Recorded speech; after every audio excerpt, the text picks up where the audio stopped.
from Strongest Minds. So today we're talking about perimenopause and menopause. Today we're talking about a remedy for sadness.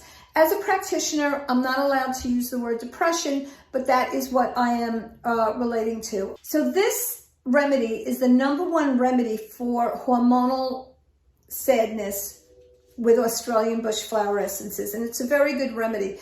Now, emotionally, besides that, I will go to this remedy for people that feel like they don't belong, people that feel isolated, people that have just moved and don't feel comfortable, like a refugee in a new place. When you feel cast out and lonely and you feel like you don't belong, this is a beautiful remedy. I use this in many of my remedies for children and adults that have been adopted to help you feel this sense of belonging.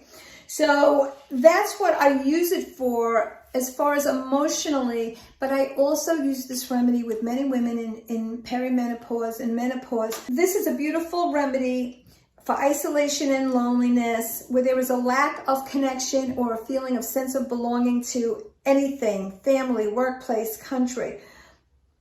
It helps to reconnect the heart and the head. It helps you to feel like you belong when there's abandonment, even if you feel it in the womb.